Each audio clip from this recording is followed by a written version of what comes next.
Donc on se retrouve pour la troisième vidéo. On va parler plus en détail à quel point on peut changer la matière en nous. D'accord? Un petit peu plus que ce que je t'ai parlé en fait. Dans la première vidéo, on a vu les différentes ondes. D'accord? Il y a un truc que je vais te mettre en évidence. À quel point les ondes, elles ont une influence sur notre corps, c'est juste hallucinant. Les ondes bêta, notamment les ondes bêta élevées, où il y a plus une notion j'ai envie de parler de surstress, mais plutôt que tu te mets en mode survie. C'est-à-dire qu'il faut que tu trouves une solution, mais dans l'urgence. D'accord? Les ondes bêta, c'est à force d'être que dans les ondes bêta, tu as un signal au niveau du cerveau qui est incohérent. On le voit sur les électroencéphalogrammes.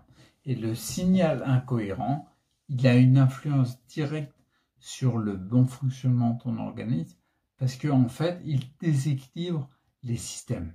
Quand je dis déséquilibre les systèmes, ça veut dire que tous les systèmes qui sont en toi, système digestif, respiratoire, cardiovasculaire, tout ce que tu veux, système nerveux, etc., il va y avoir une incohérence telle au niveau du cerveau qu'il y a une perturbation au niveau des signaux envoyés à tes systèmes pour qu'ils fonctionnent correctement.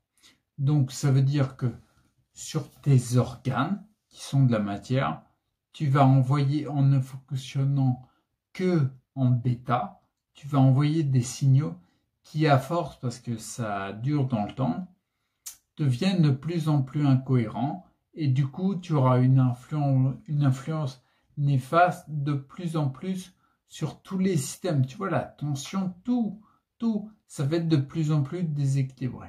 Donc, tu vas avoir une influence néfaste sur la matière de ton corps, les organes.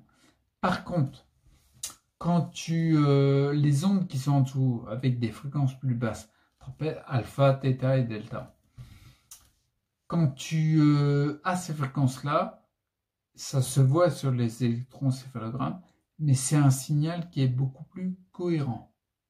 D'accord? Cohérent, c'est peut-être pas pour rien que c'est avec ces signaux-là qu'on récupère.